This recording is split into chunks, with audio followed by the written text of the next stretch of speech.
योगी पावन मनाचा,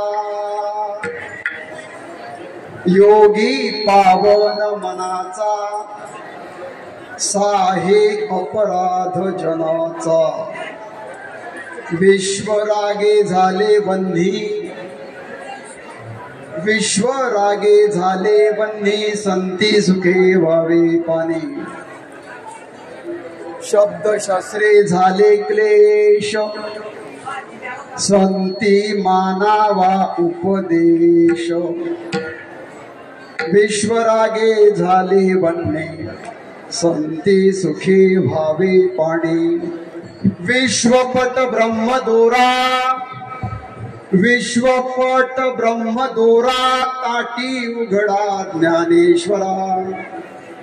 विश्वरागे झाले बन्हे, संती सुखे व्हावे पाणी. पांडुरंगा करू प्रथम, पांडुरंगा करू प्रथम, पांडुरंगा करू प्रथम.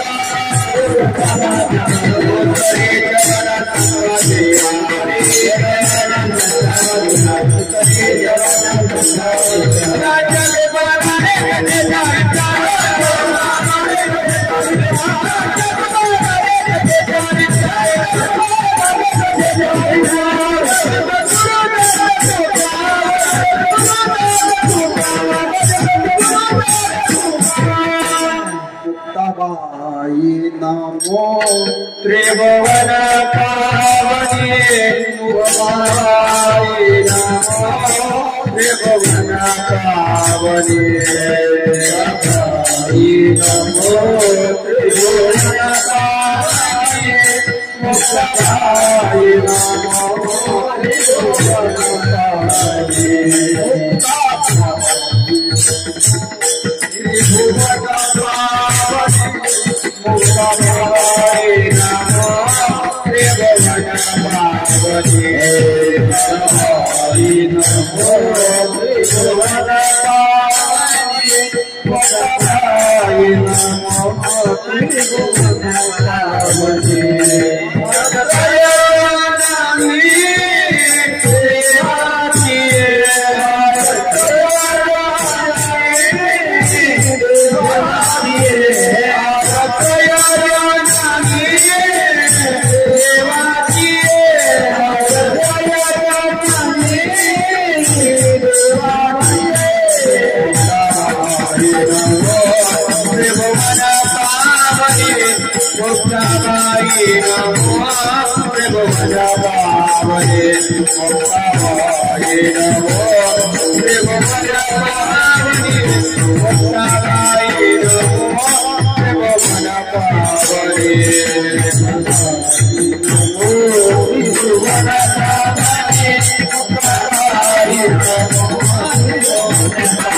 Namo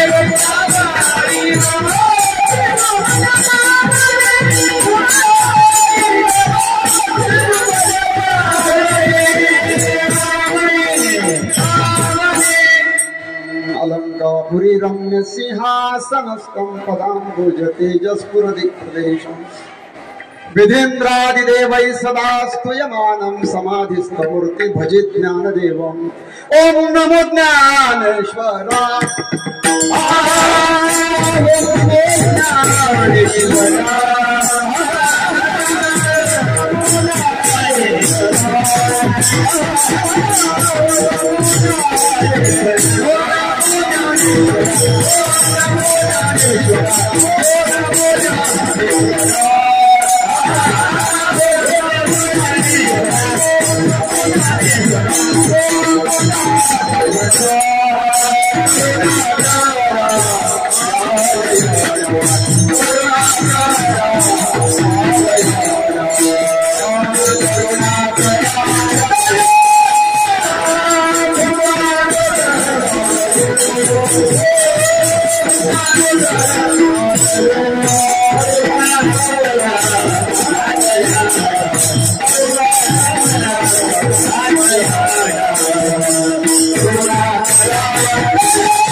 पावन झालो चराचरी काय माझी वाणी मानेल संतांसी रंजवू चित्तासी आपल्या सभा समस्त साधू संतांची पंडित वाचक पाठक ज्ञानी यांची सकळा ते विनवली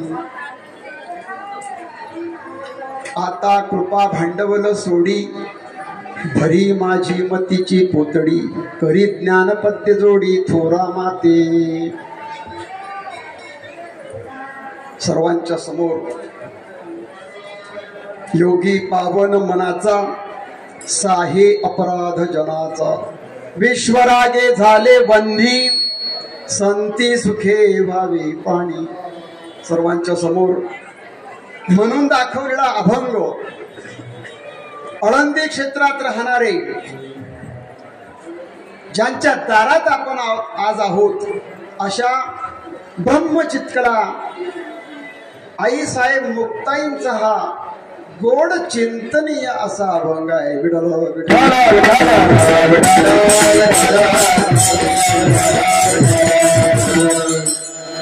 अभंग ताटी या प्रकरणातील आहे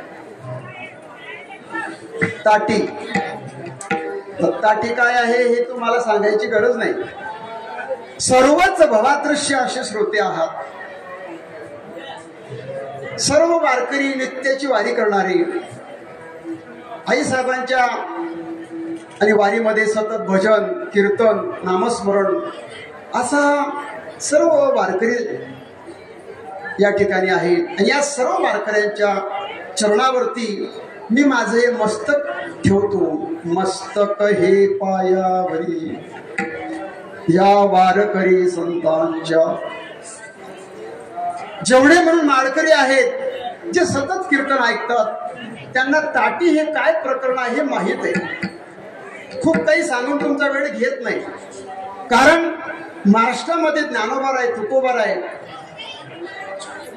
निवृत्तीनाथ महाराज यांचं चरित्र सांगावं एवढं काही आपण मागे नाही काही ना काही आपल्याला चरित्रातला भाग माहित आहे पण ताटी हे प्रकरण जसं जगद्गुरूंचा गाथा जर आपण बघितला तर त्यामध्ये विविध असे प्रकरण आहे स्थितीपर नामपर करुणापर उपदेशपर सगळ्यात मोठं प्रकरण जर असेल तर उपदेशपर पण या सर्व प्रकरणांमध्ये तुकोबा यांचा नाटाचे अभंग गाथ्यामध्ये तुम्हाला पाहायला मिळतात आता नाट म्हणजे काय नाटाचे अभंग फक्त तुकोबारायांचेच आहे अन्य कोणतेही संतांचे नाही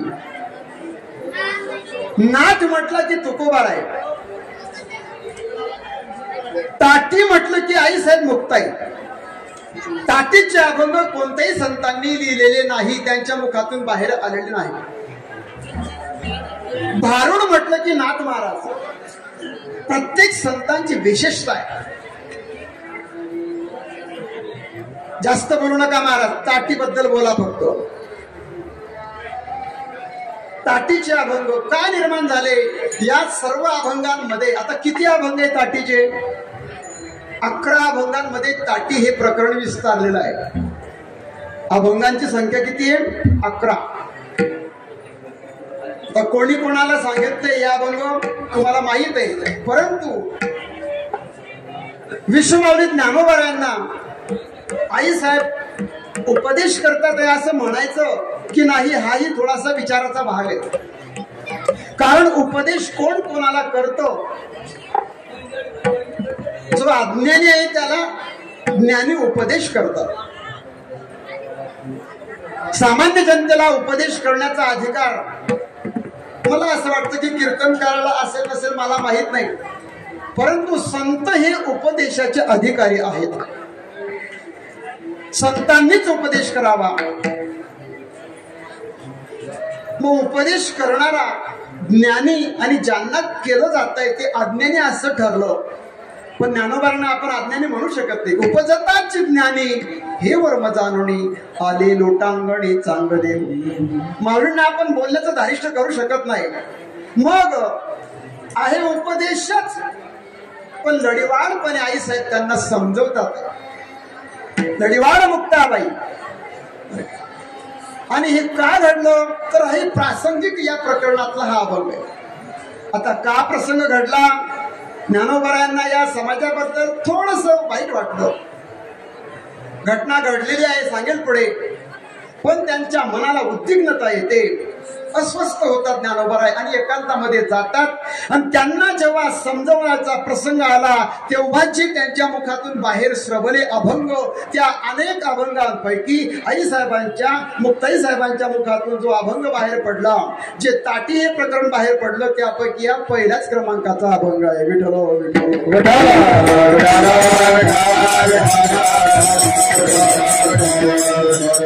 11 अभंग या ताटी प्रकरणात आहे. या अभंगाचे चरण आहे, सगळे अभंगांचे चरण किती? 57. 4 कडव्याचे अभंग आहे. 4 अभंग 4 कडव्याचे. 5 कडव्याचे अभंग 3 आहे. 6 कडव्याचे 2 आहे. 7 कडव्याचे 2 आहे. अशा 11 अभंग. आणि या 11 अभंगांमध्ये हा उपदेश आई साहेब करतात. विठ्ठल विठ्ठल.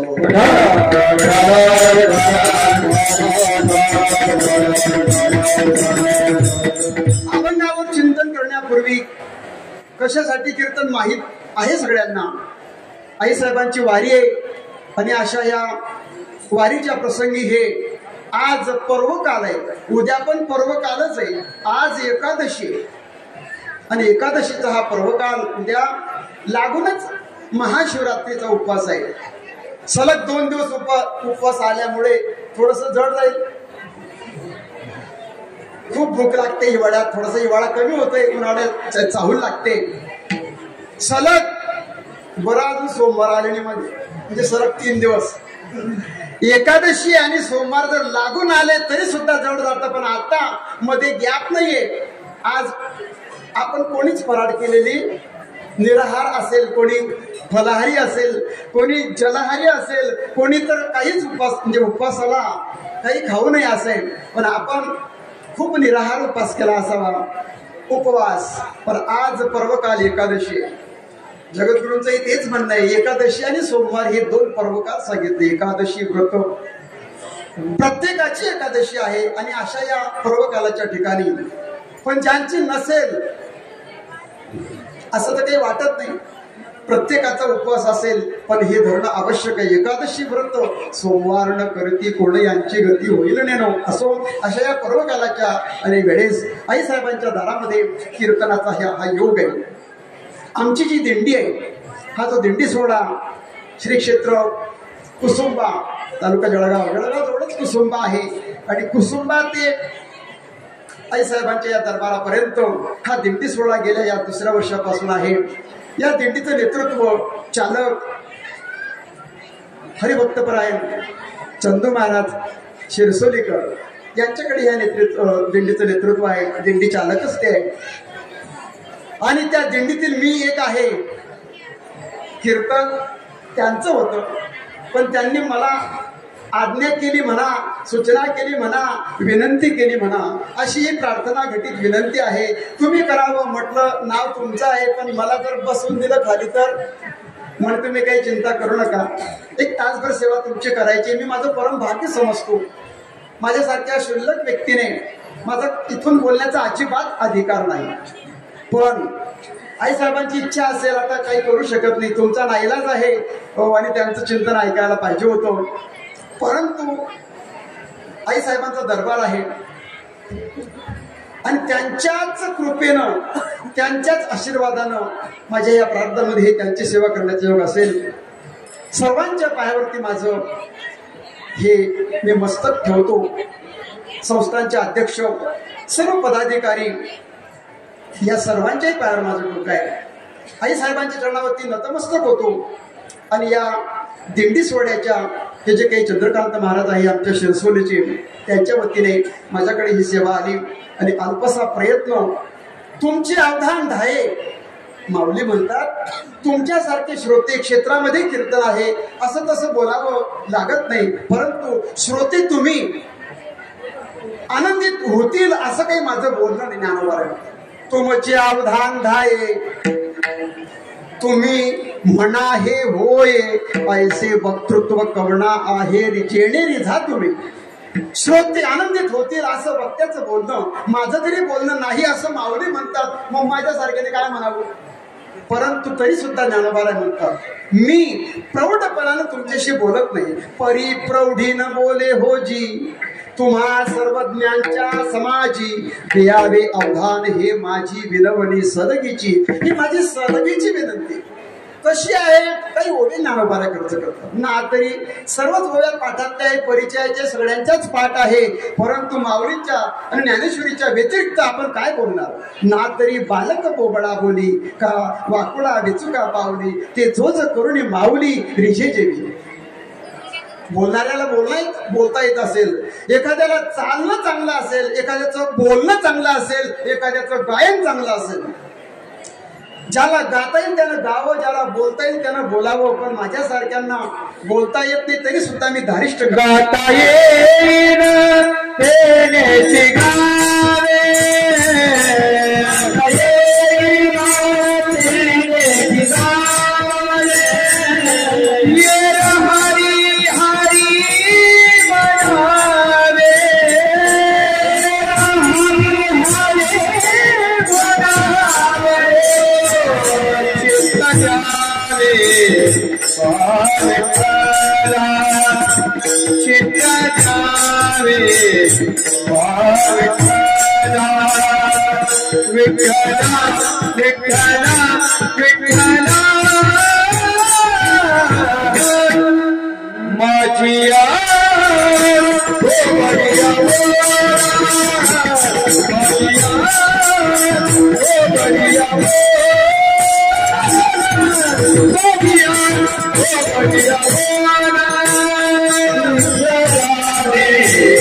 सुंदर प्रमाण आहे.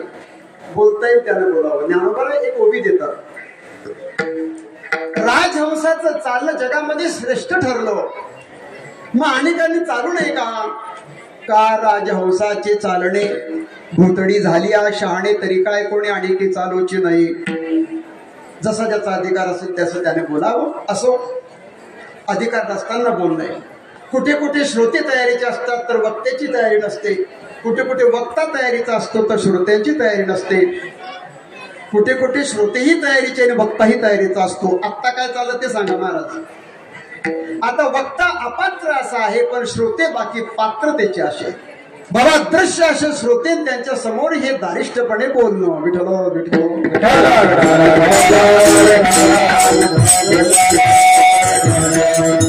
अभंग आपण जो चिंतनासाठी या ठिकाणी घेतलेला आहे, योगी पावन मनाचा साहे अपराध जनाचा, विश्वरागे झाले बंदी संती सुखी वागे पाणी.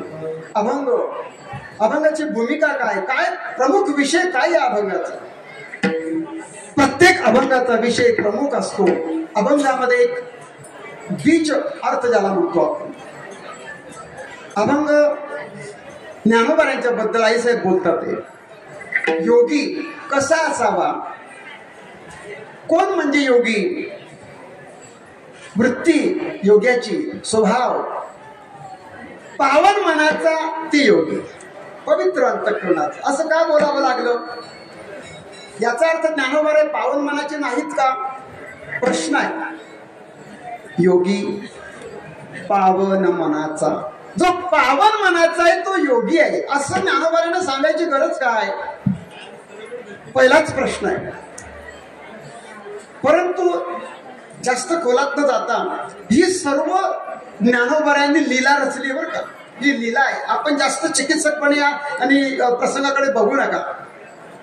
आई साहेबांचं वय, ज्ञानोबांचं वय याचा जर आपण विचार केला तर उपदेश कोण कोणाला करेल, मोठ्यांनी छोट्यांना उपदेश करावं.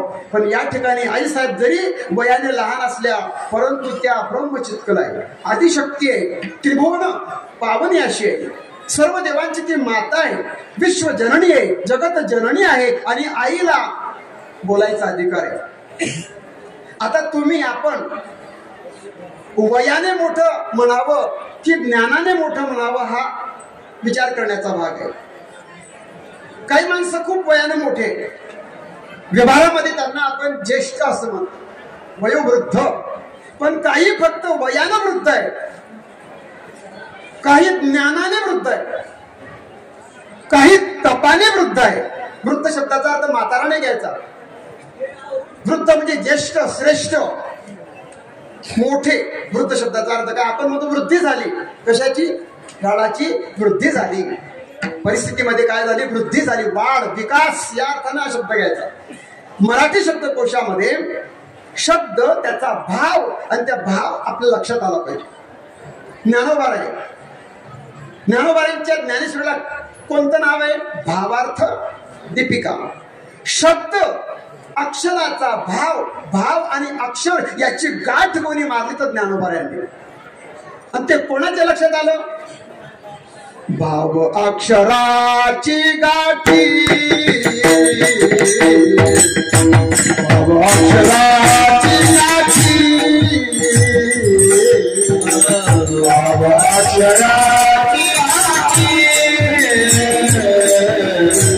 भाव अक्षराची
भाव आणि अक्षर यांची गाठ ज्ञानेश्वरीमध्ये ते हे माय ज्ञानेश्वरी. माझा भाव काय बोलण्याचा उद्देश होता? विठ्ठल विठ्ठल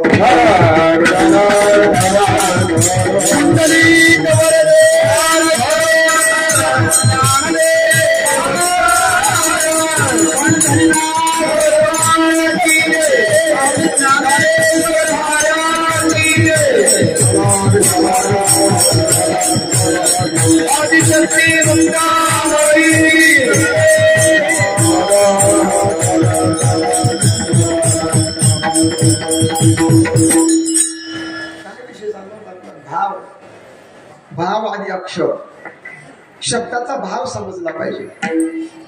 काय विषय चाललो? विठ्ठल विठ्ठल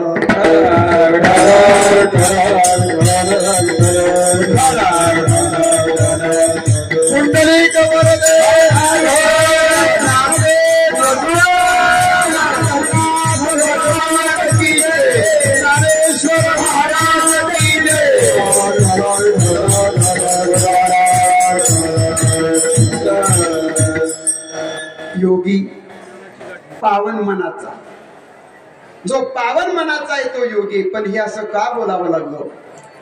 घटना अशी घडली, प्रसंग सगळ्यांना माहित आहे. संन्याशांची मुलं म्हणून वाडीत टाकलं. रेडा बोलला पैठणामध्ये तीही घटना घडली. रेड्याला घेऊन प्रवरेच्या काठावर निवासाला आले. तिथे ज्ञानेश्वरी झालं.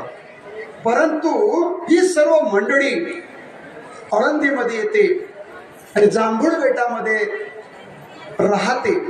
पण तरी सुद्धा तेथील काही जी ज्येष्ठ श्रेष्ठ अशी मंडळी आहे त्यांचा अजूनही विश्वास नाहीये किंवा श्रद्धा नाहीये. रेडा बोलला तरी कोणानं मागावं, चिंतन करावं, एकांत. रोजची घटना आहे.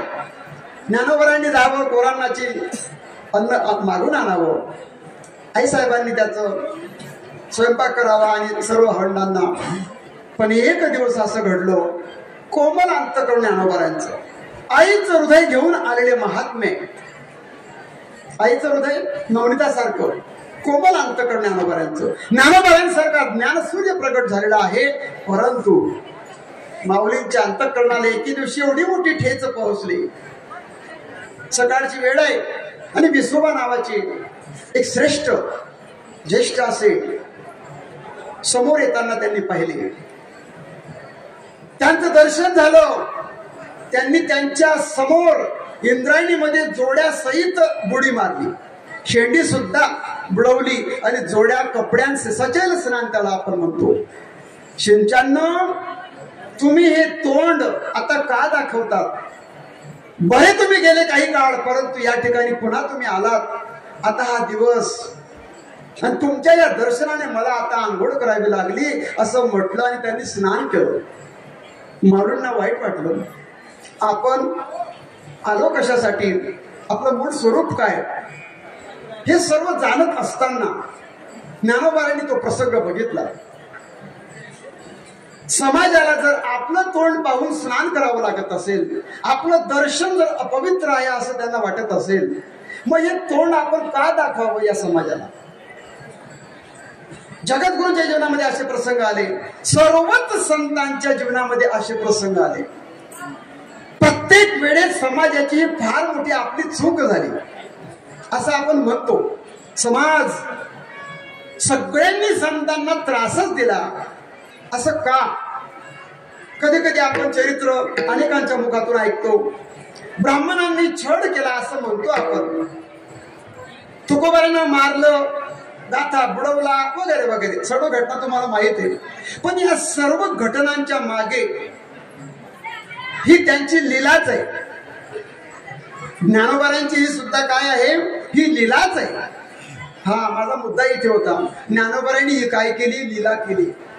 आई साहेबांच्या मुखातून कसं बाहेर पडेल हे ज्ञान, आणि त्याच्यासाठी ही सर्व लीला आहे. कधी कधी आपण चिंतन करावं. तुकोबारांच्या जीवनामध्ये मंबाजी भट्ट, रामेश्वर ही जी मंडळी आहे यांना आपण दोष देण्याचं काहीच कारण नाही. हेही पात्र तेवढंच महत्वाचं आहे. हे जे विसोबा हे सुद्धा कॅरेक्टर, हे चरित्र किंवा हे पात्र सुद्धा तेवढंच महत्वाचं आहे. जर त्यांनी स्नान, ज्ञानोबांना असं काही बोलले नसते, स्नान केलं नसतं, तर त्यांच्या अंतःकरणाला ठेच पोहोचली नसती आणि एकांतामध्ये ज्ञानोबारा गेले नसते. ज्ञानोबारा एकांतात गेले नसते तर आईसाहेब बोलल्या नसत्या, आणि आईसाहेब जर बोलल्या नसत्या तर ताटी या प्रकरणामध्ये 11 अभंग त्यांचं हे अमोघ असं ज्ञान त्यांच्या मुखातून बाहेर आलं नसतं. आणि ते जर आलं नसतं तर आपलं काही समजलं नसतं. म्हणून जे चाललंय, जे झालंय, जे घडतंय, जे घडलंय ते सुद्धा प्रभूची इच्छा. विठलो विठलो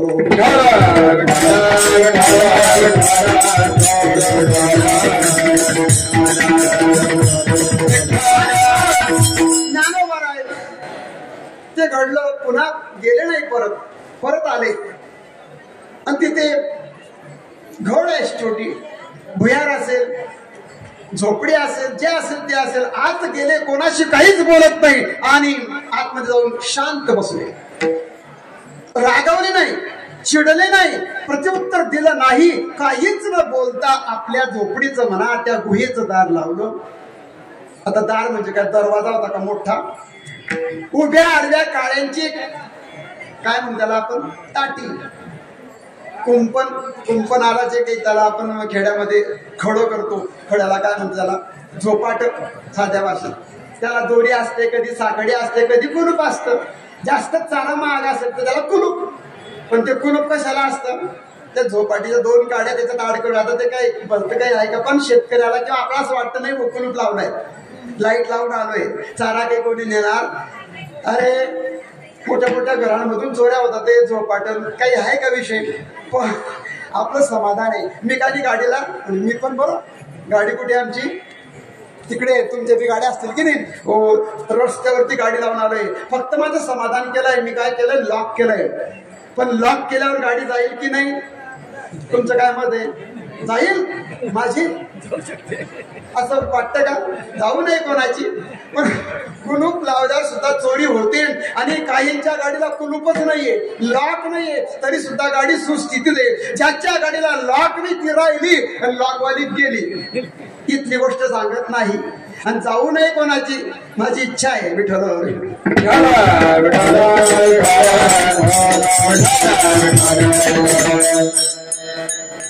चोरी करत असताना कुलूप लावा, काय काय लावायचं ते लावा. पण शास्त्रकार म्हणतात की चोरी कोणाच्याही घरी होत नाही. धन जाण्याचे 5 मार्ग सांगितले शास्त्रामध्ये. चोर राजा दायाद आगी, चोर राजा दायाद आगी का अधर्मे रोग संचरती अंगी, हे 5ही जण विभागी द्रव्य नाशा लागी पावती. पहिलाच नंबर चोरीचा आहे. चोरी होईल, राजाचा टॅक्स, भाऊबंधांची भांडण, कोर्ट कचेऱ्या, नाहीतर आग. नाही हे नाही झालं तर मग आपल्या कर्माने आपला आजार होतील. का अधर्मे रोग संचरती अंगी, हे 5 जण द्रव्य नाशाचे कारणीभूत आहे. आपला विषय तिकडचा नाहीये. फक्त ताटी लावली आणि आतमध्ये ज्ञानोबारा गेले. मग समजलं दादा आले पण दिसले नाही, बघितलं पण आई साहेबांनी, आता आई असल्यामुळे बाळाची चिंता आहे.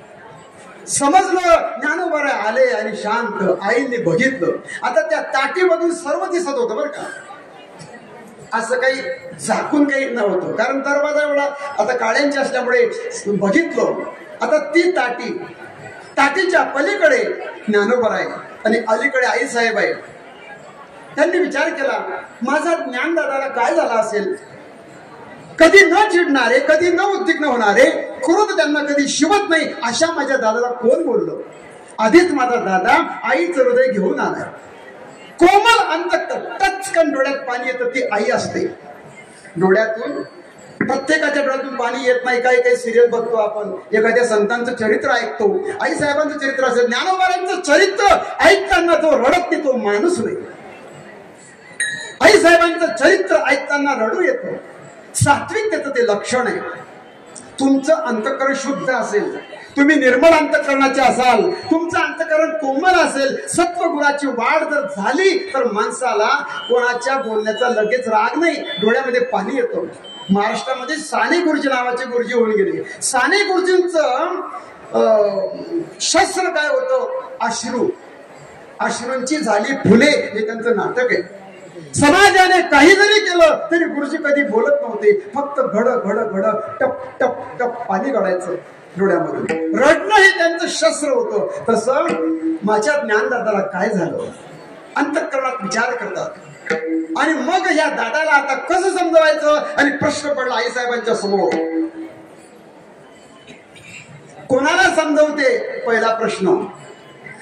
म्हणून अशा समजूतदार ज्ञानाचे चक्रवर्ती राजे ज्ञानोबा आहे, त्यांना बोलायचंय, काय शब्दांची योजना करायची, कोणते शब्द वापरायचे, असं आईसाहेब विचार करतात. आणि शब्द एवढे भारदस्त, एवढे वजनदार शब्दांनी आणि बोलायला आरंभ केला.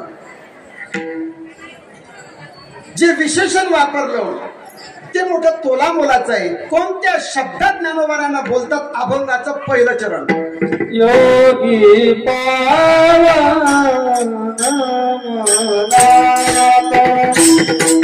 योगी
पहिल्या क्रमांकाचा अभंग आहे आणि या पहिल्या क्रमांकाच्या अभंगात ही पहिलीच ओळ आहे, पहिलं चरण आहे.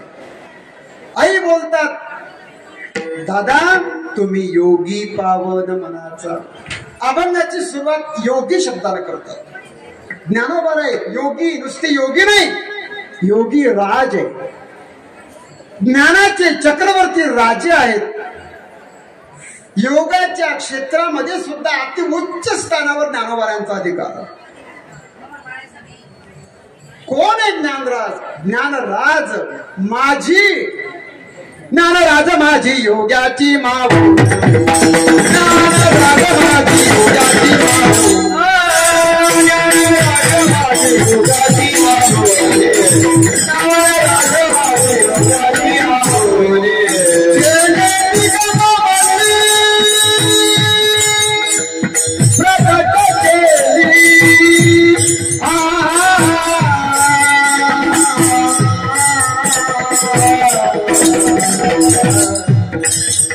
निगमापती प्रगट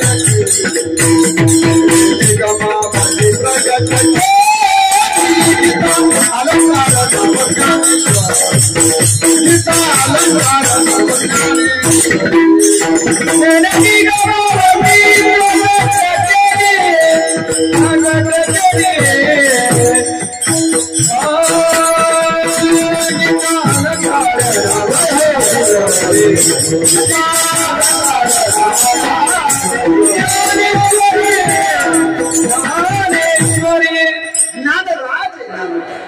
ज्ञानराज म्हणतात ज्ञानराज माझी योग्यांची माऊली. सगळ्यांनी ज्ञानोबारांना कोणी ज्ञानराज म्हणतात. तुकोबाराय ज्ञानियांचे राजे नाही, ज्ञानियांचा गुरु राजा महाराज. म्हणती ज्ञान देव तुम्हा म्हणती ज्ञान देव तुम्हा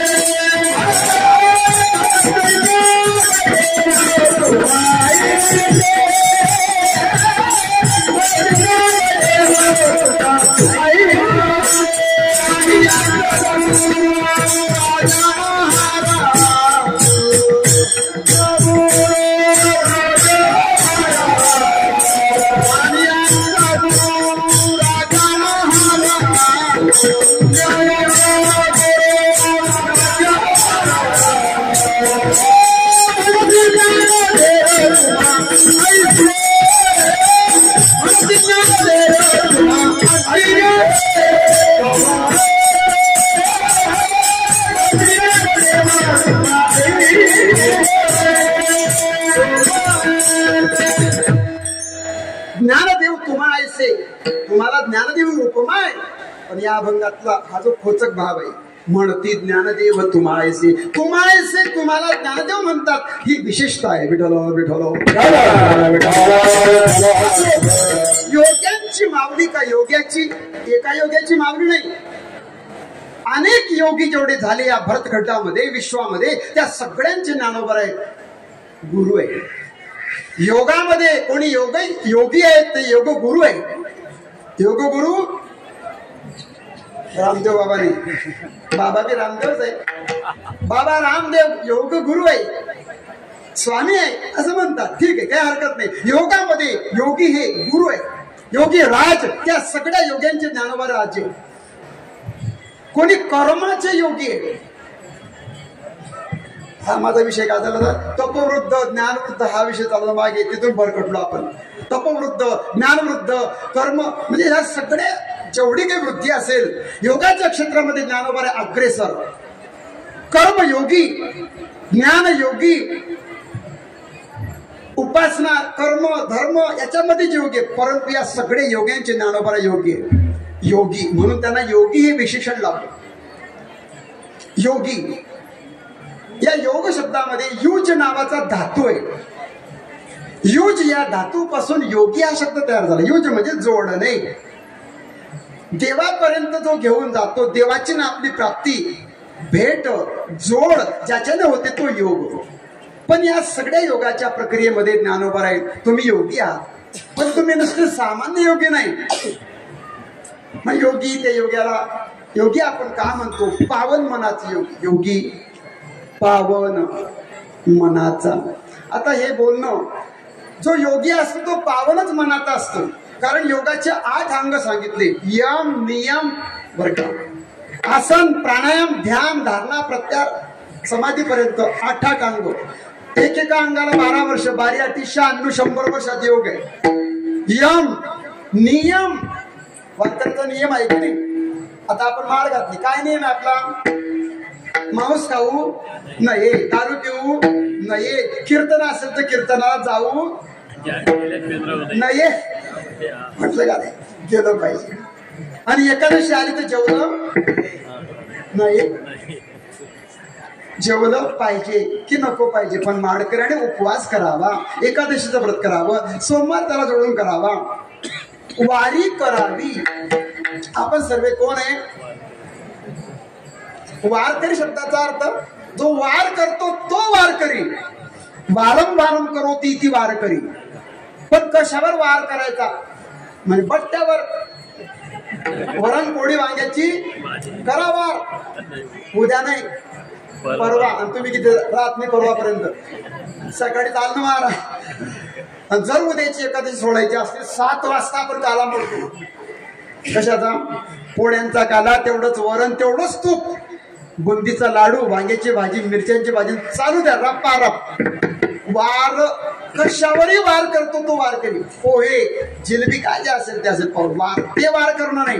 काम, क्रोध, लोभ या विकारांवर ज्यांनी वार केला तो वार करी. विठो विठो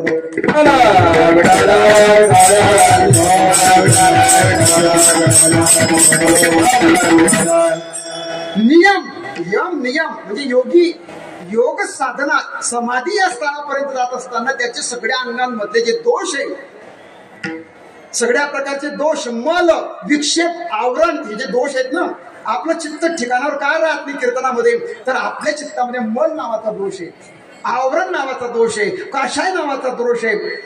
आपलं आपण म्हणतो की राम म्हटलं की समाधी लागली पाहिजे, रामकृष्णारी म्हटलं की समाधी लागली पाहिजे, लागत नाही. का? कारण त्याचं सुंदर ते ध्यान उभे विटेवई, हा अभंग म्हणताना देवाचं ध्यान डोळ्यासमोर काय येत नाही, हा अभंग ध्यानाचा आहे. रूपाचा अभंग म्हणताना देवाचं रूप काय येत नाही, कारण काय याचं, तर आपल्या अंतःकरणामध्ये संशय नावाचा दोष आहे, मल आहे, विक्षेप आहे, अंतःकरण वृत्तीचे हे दोष सांगितले. जोपर्यंत मनाची शुद्धता होत नाही, भागवतामध्ये राधा हे नाव कुठेच नाही. असं सांगतात की शुकाचार्यांना राधा म्हटलं की समाधी लागायची. मग भागवत कोण सांगेल? म्हणून राधा शब्दाचं तिथे यूज नाही. मुद्दा काय चालला आपला, मग वारकरी संप्रदायामध्ये या मंत्रामुळे समाधी लागत नाही, एखाद्या अभंगामुळे समाधी लागत नाही. असं का होतं, तर आपले अनंत प्रकारचे दोष ते जोपर्यंत जात नाही, अंतःकरणाची वृत्ती, अंतःकरण चतुष्टय शुद्ध होत नाही, तोपर्यंत आपण त्या स्थानावर जात नाही. विठलो विठलो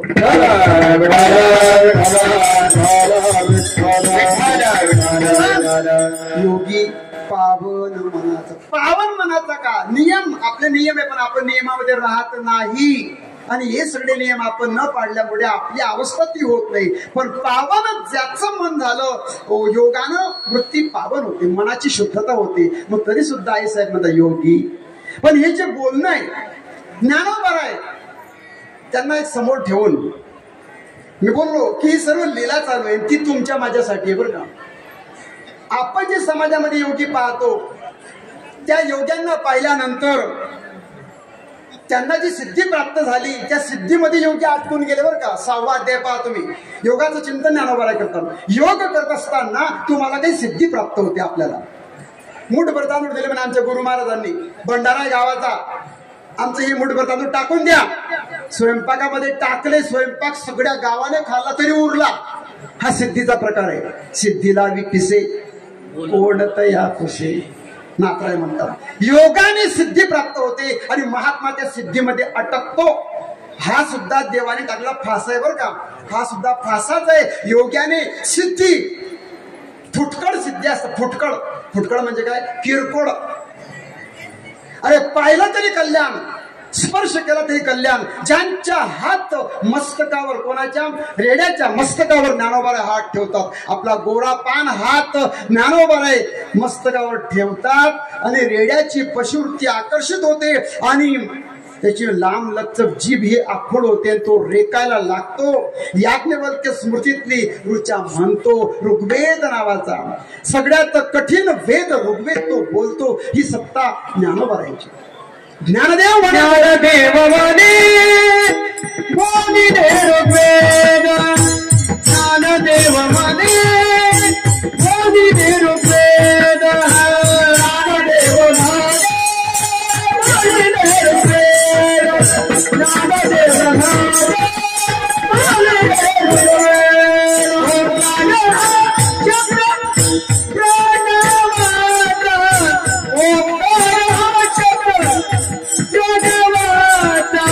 ज्ञानदेव म्हणे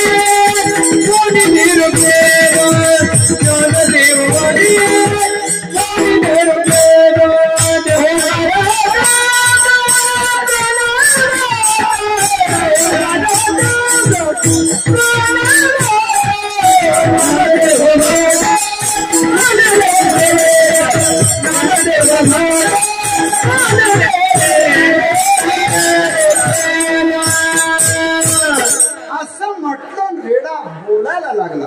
हा परिणाम कशाचा आहे? पावन होते म्हणून बोलला रेडा. हे विश्व जेवढं आहे ना तेवढं ज्ञानोबाला झाले होते बरं का.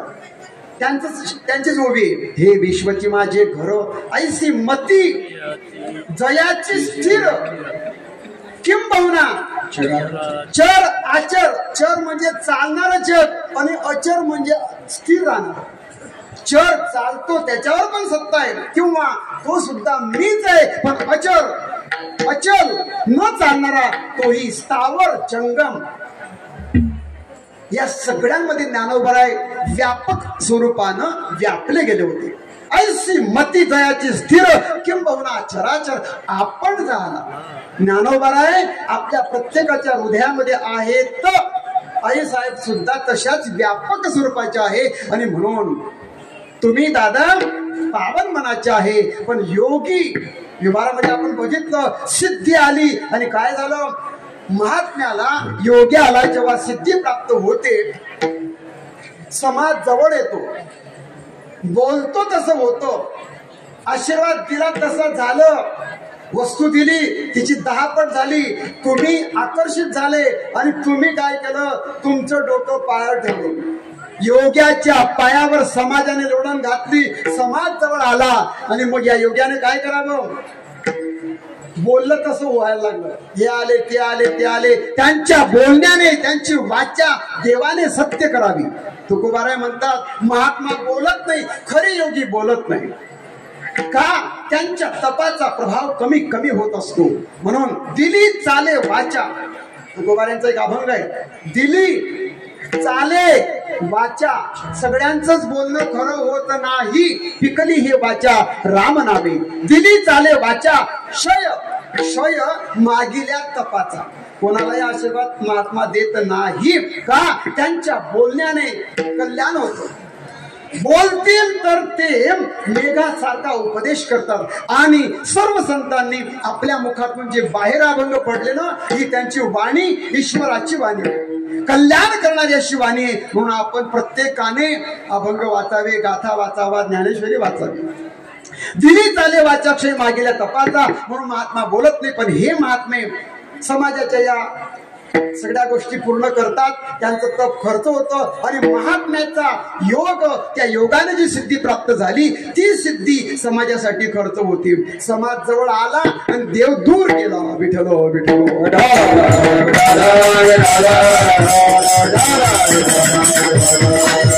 जेवढेही योगी आहेत ते मोठे क्रोधी आहे, कामी आहे, क्रोधी आहे असं दिसतं, परंतु असा हा योगी राहत नाही. दादा मी फक्त तुम्हाला समजवते. तुम्हाला राग आला का? आता राग क्रोध ज्ञानोबाऱ्यांच्या ठिकाणी क्रोधाला जागाच नाही. ज्ञानोबारे राग कसे काय करू शकतील? करू शकत नाही. पण तुम्ही योगी पावन मनाचे आहात. पावन मनाचा काय करतात ते योगी? साहे अपराध जनाचा सहन करतात. सहन करणं हा त्यांचा स्वभाव आहे. जुन्या कीर्तनकारांच्या मुखाचा आपण ऐकतो, तो विंचावता साधूचा दृष्टांत, विंचावते नांगे विंचू नांगे मारतो, साधू क्षमा करतो तसं. पण इथे ज्ञानोबाला क्षमा शब्द वापरतात, पण तो सुद्धा ज्ञानेश्वरीमध्ये अनाक्रोश क्षमा. कोणती क्षमा? राग न करता क्षमा करता येणं हे महात्म्यांचं लक्षण आहे. साहे अपराध जनाचा. तुम्ही सहन करा. आता एवढं समजवण्याची गरज नव्हती. ताटे उघडायचे मध्ये जायचं, उठा दादा सांगायचं पण नाही. ताटीच्या अलीकडून ज्ञानोबारायांना बोलणं चाललंय. साहे अपराध जनाचा. तुम्हाला या विश्वाने अग्नीसारखं तपून तुम्हाला दुःख दिलं का? जर हे क्रोधायमान जग असेल तर तुम्ही काय करा? तुम्ही काय व्हा? अभंगाचं दुसरं करा. ईश्वरागे झाले वन्ने ईश्वरागे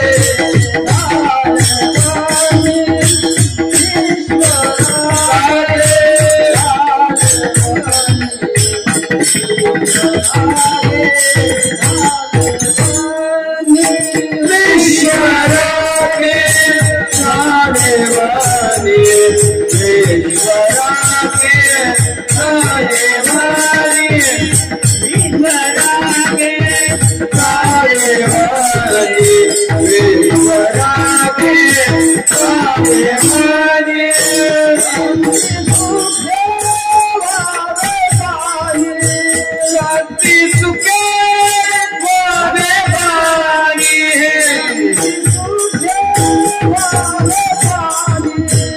संती चुकी वावे पाणी ईश्वराले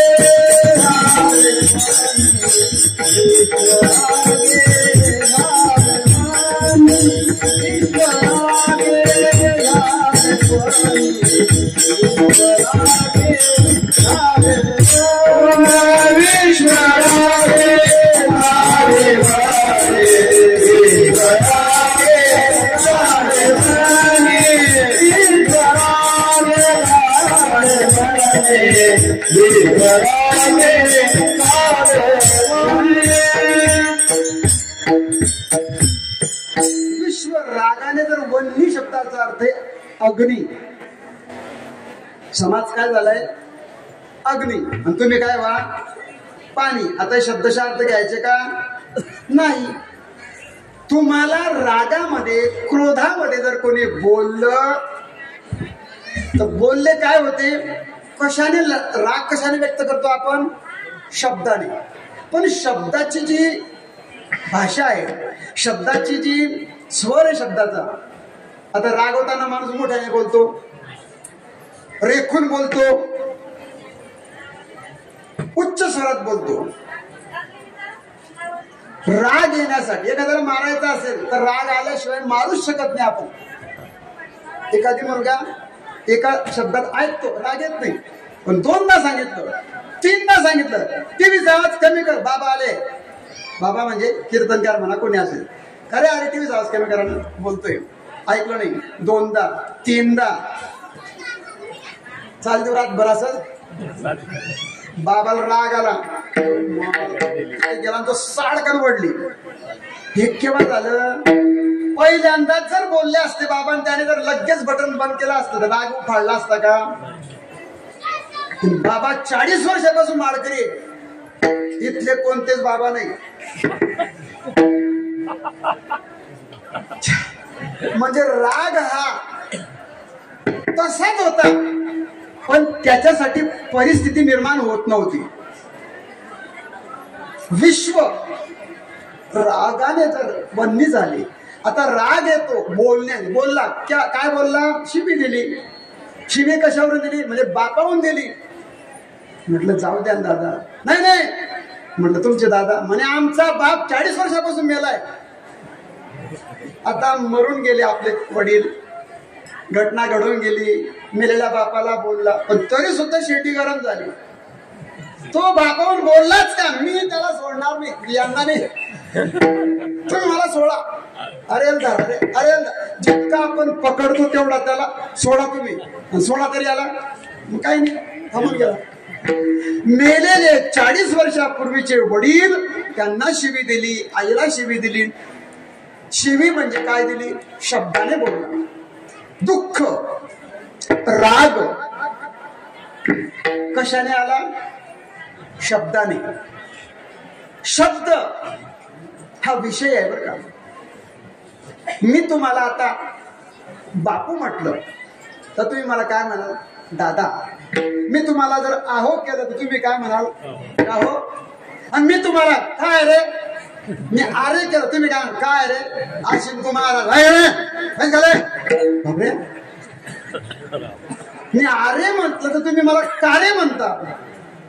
आणि मी आहो म्हटलं तर तुम्ही काहो म्हणतात. मी दादा म्हणतो तुम्ही मला बापू म्हणतात. मी अण्णा म्हणतो तुम्ही मला जीभाऊ म्हणतात. शब्द आरे हा सुद्धा शब्दच आहे. दादा हा सुद्धा शब्दच आहे. ताई हा सुद्धा शब्दच आहे. पण एक शब्द दुःख देतो दुसरा शब्द वृत्ती बदलवतो. सुख वाटतं काय बोलता म्हणे इतकं गोड बोलतात मऊ आहे. अरे बोलावं कसं ज्ञानोबाने शिकवतात. साचा आणि मवाड मितले आणि रसाड शब्द जैसे कल्लोळ अमृताचे अमृताचे कल्लोळ असे शब्द महात्म्यांचे.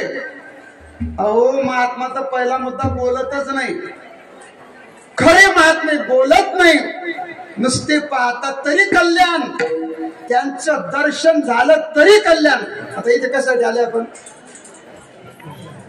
दर्शनाची काय चालू आहे आता ही आणि काय होतं दर्शनाने? एकाने मला विचारलं, दरवर्षी आळंदी जातात, समाधीला डोकं लावतात, काय भेटतं तुम्हाला?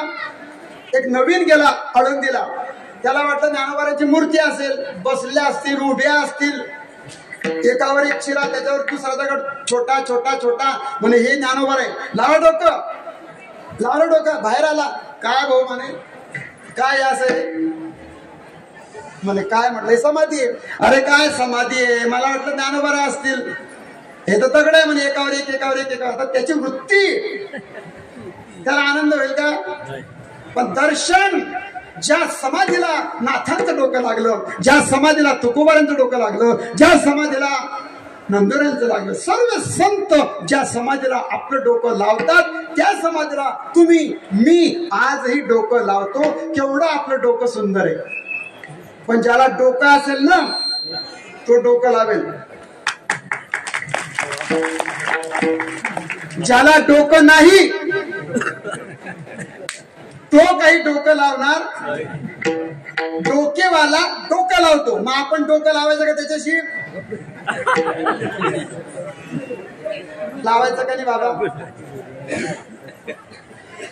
आता नाही म्हणता, याच्या अगोदर हो म्हटले. डोकं ज्याला असतं तो डोकं लावतो, पण जो डोकेवाला असतो तो डोकं लावत. असं बी चाललंय, तसं बी चाललंय, शब्द कसा चालवायचा? पण ज्याला डोकं आहे ना, तो डोकं लावायला जातो, आणि ज्याला डोकं आहे तो इथे डोकं ठेवायला येतो. विठला विठला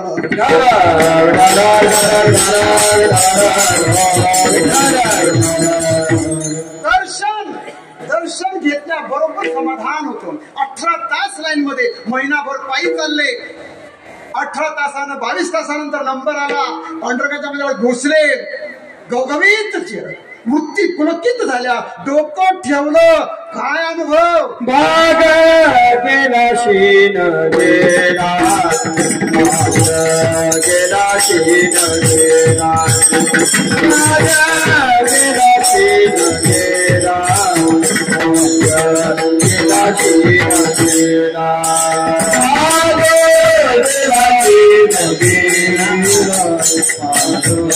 गेला शीन गेला, गेला शीन गेला,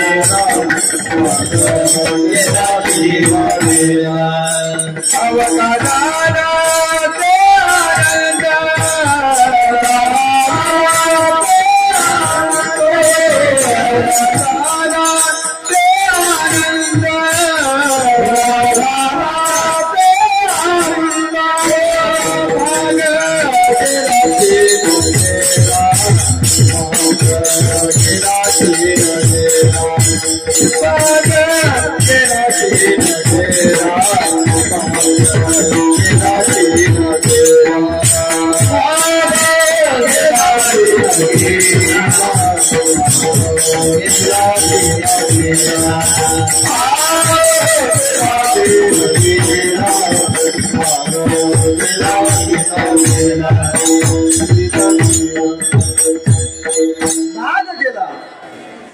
दर्शन कोणाचं घेतलं? देवाचं दर्शन. एक तर दर्शन देवाचं घ्या किंवा संतांचं घ्या. मी कमी करा, संतांच्या दर्शनाने आनंद आहे.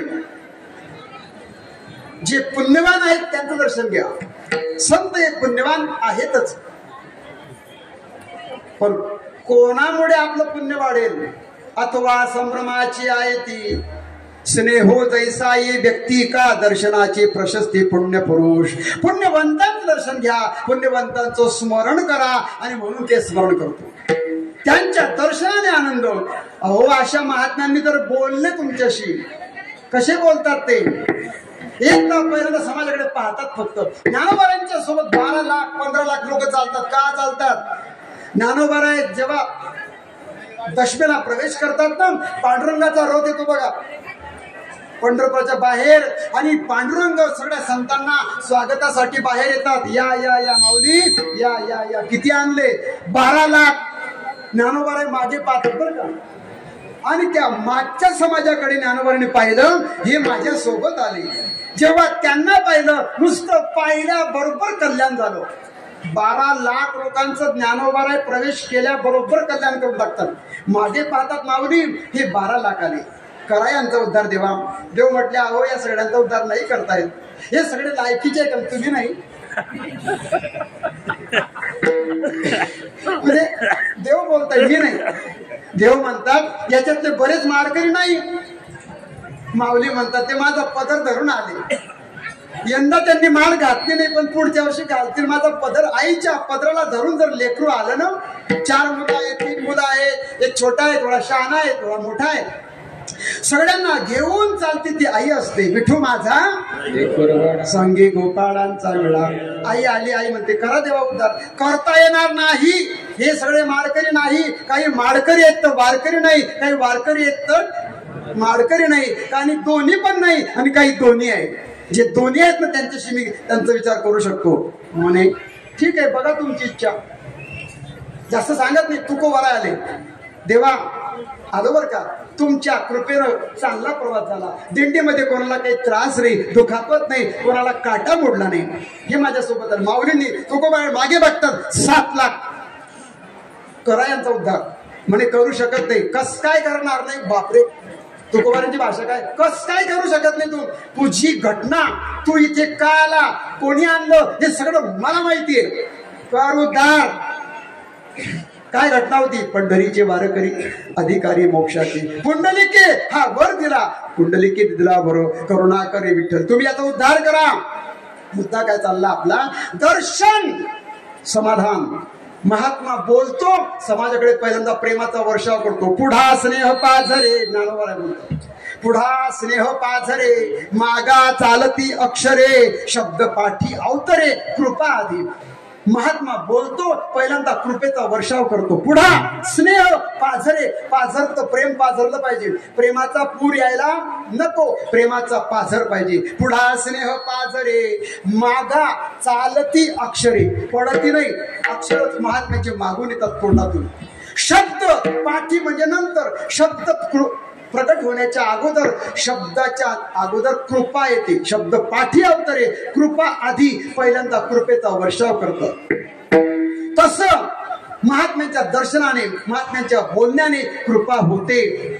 पण दुःख जे झालंय ज्ञानोबा तुम्हाला, कशाने झालं? हा शब्द चालू, शब्दाने दुःख झालं होतं। मग शब्दाने जर दुःख झालं तर ते कशाने जाईल? शब्दानेच जाईल। जो जसा रोग असतो तसा औषध असतो। हा रोग कशाचा आहे? मन तुमचे माझे दुःखी का? सासवाशी बोलली, सुनाशी बोलली, मुलगा असा बोलला, मला त्या मुलाने धडकन म्हटले कोणा सांगितलं? बाबाला। दिंडीत जातो, सांगितलं गुडघे दुखतात, जाऊ नको। अरे भाऊ जाऊ दे रे, मग आता गुडघे बरे आहे, मी गोळ्या खाऊन घेईन। 4 दिवसाचा मुक्काम, फक्त 4 दिवसासाठी गेला। 500 रुपये, आता 500 रुपये मुलाने कसे दिले? असे ठेपले।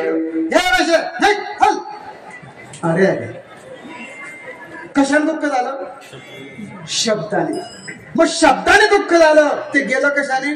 कीर्तनामध्ये बाबा बसले, नामस्मरण केलं, दिंडीमध्ये सगळे लोक प्रेमानं दादा दादा बाबा बाबा असं करायचे। हो, ज्येष्ठांचा, वयोवृद्धांचा, ज्ञानवृद्धांचा सन्मान केला। वारकरी संप्रदायामध्ये किंवा ज्ञानाच्या क्षेत्रामध्ये माणूस जेवढा मोठा होतो, जेवढं वय वाढतं तेवढं परमार्थात अधिकार वाढत असतो, आणि संसारामध्ये जेवढं वय वाढेल तेवढं तुमची अपमान होत असतो। परमार्थामध्ये अधिकार तुमचा आहे, पण नुसतेच आपण वाढलो प्रपंचामध्ये, जयाची बोल प्रज्ञा जिरुणी जाय, ज्ञानोबा म्हणतात। तयाचे वडील म्हणून नमस्कार इथे पाय, पण इथे माऊली आईसाहेब म्हणतात तुम्हाला दुःख झालं शब्दाने, पण ही लढवाळ मुक्ताई तुम्हाला शब्दाने सांगते। हे विश्व रागाने लाल झालं, तुम्ही काय व्हा? तुम्ही पाण्यासारखे शीतल होऊन जा, द्रवरूपात तुम्ही या, पाणी व्हा। आता पाणी व्हा, आता पाणी आणि अग्नी काय आहे? शत्रू आहे, त्यांचं काय आहे? वैर आहे। परंतु सगळंच पाणी सर्व अग्नीला शांत करू शकत नाही। आता इथे थोडक्यात झालं, आपले 1-2-5 मिनिटं राहिले फक्त। विश्व रागाने लाल झालं आणि तुम्ही पाणी व्हा, पण पाणी व्हा म्हणजे किती व्हा? आता विश्व केवढं मोठं आहे, एवढ्या विश्वाचे हे अपराध ज्ञानोबा एकटे, आणि विश्व एवढं व्यापक आहे। मग एवढ्या मोठ्या विश्वाचा हा अपराध ज्ञानोबा कसं काय सहन करतील? म्हणून आई म्हणतात तुम्ही पाणी व्हा पाणी, पण पाणी किती व्हायचं? समोर पाणी आहे की नाही, अफाट पाणी, नदीचा संगम आहे. किती जलाची अधिकता असेल तर कोणती अग्नी शांत होऊ शकते? आता उदाहरण सांगायचं, अगरबत्ती पेटवली, तिला विझवायचे, किती पाणी लागेल? ग्लासभर, बादलीभर, टाकीभर, टँकरभर. अगरबत्तीला विझवायला पाणी किती लागेल? अरे थेंबर न मारा, मी काही येडे का? नुसतं असं पोट बुडवा ग्लासामध्ये आणि असं ठेवून द्या, नुसतं गेली, विझून गेली. काय विकली? अगरबत्ती विझून गेली. पण आता फराळ झाली, लहाड खाल्ली, मोठे मोठे थोडे टाकले, 500 लोकांची फराळ चालू आहे. किती लाकडं मोठे मोठे लावले. आता ती आग विझवायची, किती पाणी लागेल? थेंबर. हो बारा थेंबर. आता इथे थेंबर पाण्यानं होईल का? म्हणजे का? अग्नीची अधिकता जास्त आहे, पाण्याची अधिकता कमी. इथे थेंबर पाण्यानं होणार नाही. मग जेवढा अग्नी प्रभावी त्याच्यापेक्षा किती पटीने तो दुसरा जो विषय आहे तो मोठा पाहिजे. इथे विश्व रागाने लाल आहे, तुम्ही पाणी व्हा. म्हणजे तुम्ही त्या विश्वापेक्षा सुद्धा मोठे व्हा. का? हे विश्वची माझे घर, ऐसी मती दयाची स्थिर माऊली. तुम्ही साधी योगी नाही, तुम्ही योग्यांचे योगी. म्हणून तुम्ही पाणी व्हा. परंतु तुम्हाला बोलणारा बोलला, कशाने बोलला? शब्दाने बोलला. शब्द शस्त्रे झाले क्लेश. पण तुम्ही त्यांचं बोलणं मनावर घेऊ नका. त्यांच्या बोलण्याचं काय करा? तो उपदेश समजा आणि मनाला समाधानी ठेवा. शब्द शस्त्रे झाले क्लेश, संती मानावा उपदेश. आता मी बोलू की नको बोलू मोठा प्रश्न आहे. आज जे या भारताचे पंतप्रधान आहे परमपूज्य, मला वाटतं त्यांना संतच म्हणावं. तुम्ही भाजपचे आहे का महाराज? आता तसं काही समजू नका. ज्या पक्षात नीती, हाच प्रश्न संजयाच्या पुढे पडला होता बरं का गीतेमध्ये. धृतराष्ट्र विचारता, सांग संजया कोणाचा विजय होईल? माझ्या मुलांचा का पंडूच्या मुलांचा? काय बोलावं आता? राजाचं खातोय, त्याचं मीठ खातो, नीट जगलं पाहिजे. संजयाच्या पुढे जो प्रश्न तोच माझ्या पुढे, विठ्ठल विठ्ठल.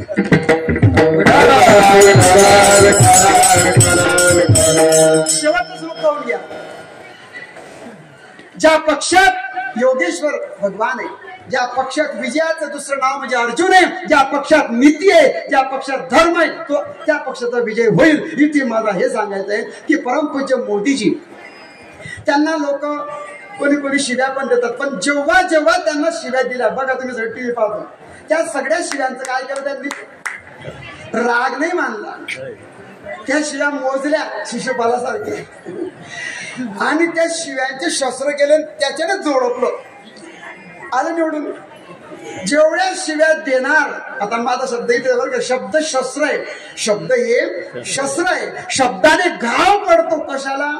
मनाला, वृत्तीला, चित्ताला. सगळे दुःखी आपण कशाने? बरं, हा बोलला, ती बोलली, तो बोलला, हा बोलला, कशाने दुःखी आपण? हे सर्व जग मनाने आजारी आहे बरं का. तुमचं माझं मन रोगी, आजारी. आम्ही दुःखी कशाने? जेवढे बी आजी असतील सगळे वयोवृद्धांना माझं सांगणं आहे की तुम्ही दुःख कशाने? फक्त शब्दाने दुःख करता.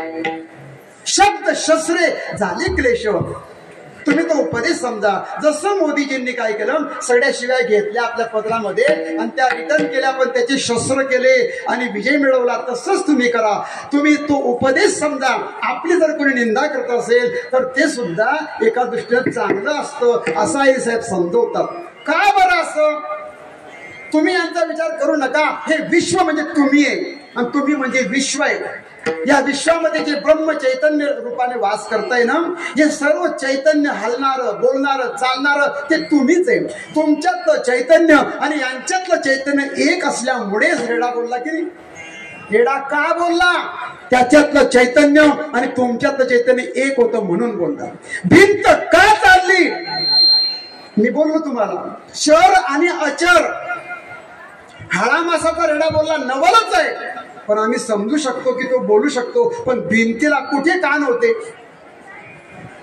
हाडा मासाची होती का भिंत? दगडाची असेल, मातीची असेल, असेल ती असेल, पण चल चल चल गे चल भिंती असं म्हटलं आणि भिंत चालायला लागली. चालविली जड भिंती, भरली चांग याची भ्रांती, मोक्ष मार्गीचा सांगाती ज्ञानोबा, मोक्ष मार्गीचा सांगाती ज्ञानोबा माझा, मोक्ष मार्गीचा सांगाती ज्ञानोबा माझा, कैवल्याचा पुतळा प्रकटला भूतळा. अशी भिंतीला जेव्हा ज्ञानोबाला आज्ञा करतात, ती भिंत चालते म्हणजे काय? मला प्रश्न पडतो, कोणत्या कानाने त्या भिंतीने ऐकलं? हे विश्व म्हणजे तुम्ही, या विश्वातलं चैतन्य तुम्ही. अरे विश्वात जे चैतन्य ते चैतन्यच तुम्ही आहे. का बरं? त्याचं उदाहरण दिलं अभंगाच्या शेवट. विश्वपट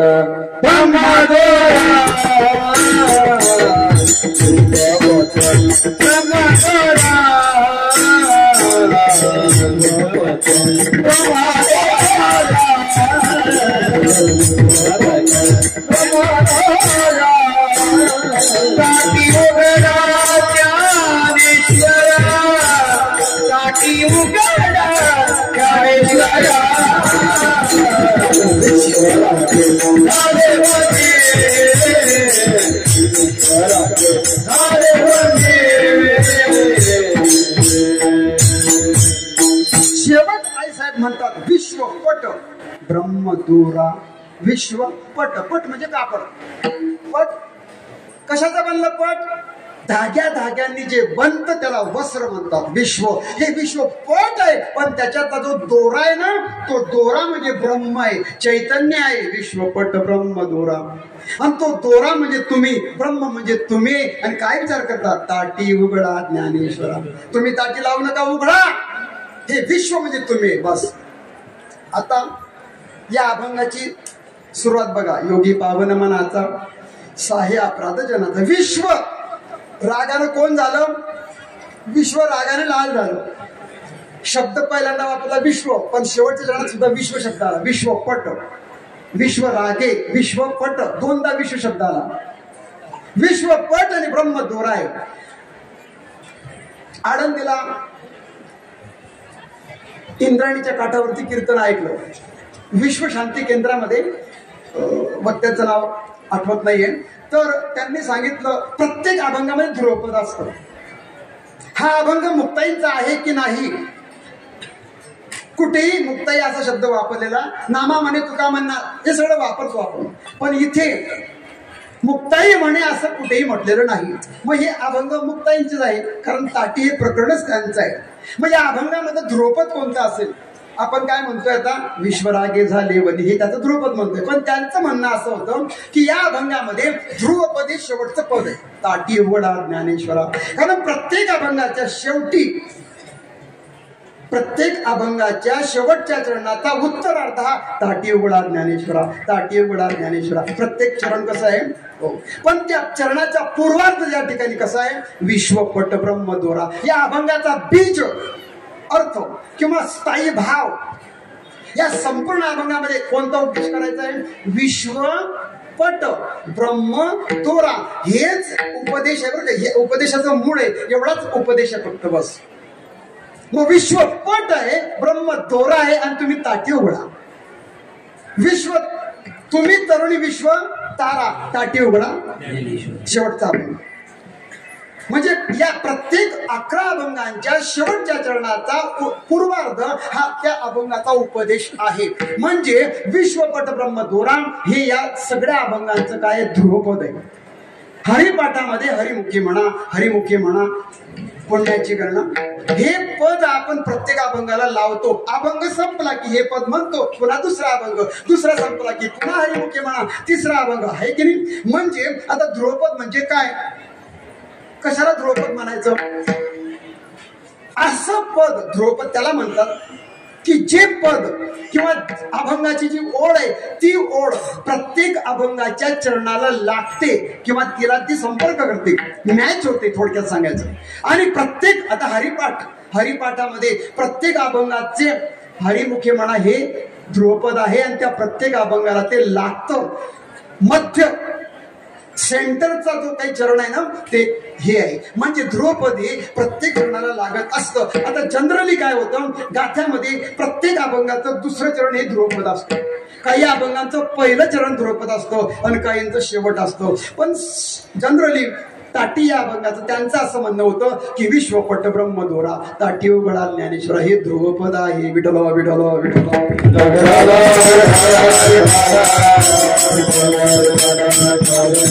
ताटी ही प्रकरण ज्ञानोबाऱ्यांना अशा अनेक पद्धतीने त्या सांगतात आहे. विश्वात जे आत्म्यारूपानं तुम्ही नटलेले आहात तर तुम्हीच असल्यामुळे तुम्ही योगी कशी पावन मनाचा. मग तुम्ही काय करा, हे अपराध जनाचा काय सहन करावं, कशासाठी सहन करावं. पुढच्या अभंग बघा तुम्ही, तुमच्या दातांनी जीभ चावली तुम्ही काय करणार. तेवढ्या पुरतं ते रक्त आलं तसंच ते तोंडामध्ये गळून गेला. जाऊ द्या आता दातच पळायचे का मग. असे काही उदाहरणं दिले. तुम्हाला सर्व माहित आहे, माझा वेळ संपलेला आहे. हो तुम्ही म्हणाल की जास्त आगाऊ चालू नका, आम्ही आता तुम्हाला खाली बसवून टाकू, पण माझ्याकडे अजून वेळ आहे, मी जरा योग्यच ठिकाणावर आहे. बरोबर असो, या सगळ्या अभंगाचा भाव जर बघितला, ही योग्याची व्याख्या ज्ञानोबांना समजण्याची गरज आहे. पण अनेक योगी कसे असले पाहिजे हे सर्व जे ज्ञान आहे आई साहेबांच्या मुखातून बाहेर पडावं एवढ्यासाठी ही केलेली लीला आहे. विठोबा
पावन मनाचा सह्य प्रवाजनाचा विश्वरागे झाली बंदी संते सुखे वावे वाणी. कोणतं ध्रुपद समजायचं ते तुम्हीच ठरवा.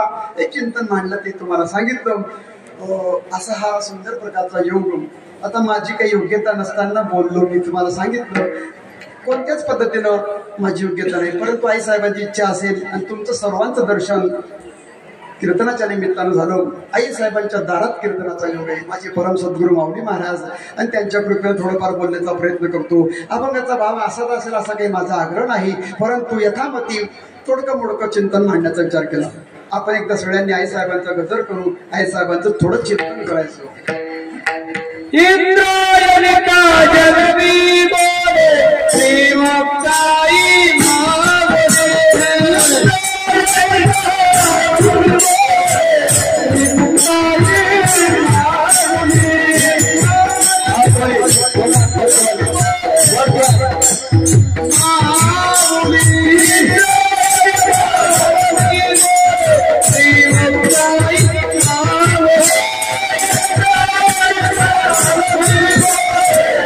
Thank you.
करविली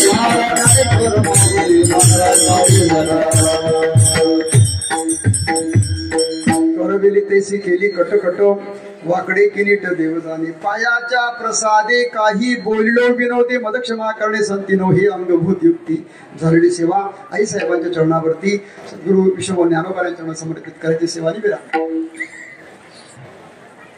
ऐका, सर्वांना एक आनंदाची बातमी आहे.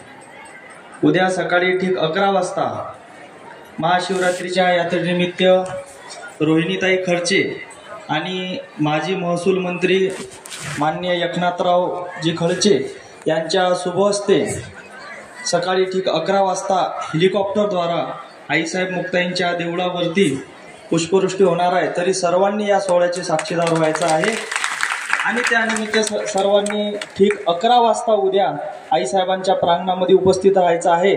आणि आता लगेच 9 ते 11 या वेळेमध्ये विशाल महाराज डांगरी यांच्या हरिकीर्तनाचा कार्यक्रम होणार आहे. तरी सर्वांनी या कीर्तनाचा अवश्य लाभ घ्यावाचा आहे. विठ्ठल विठ्ठल जय जय विठ्ठल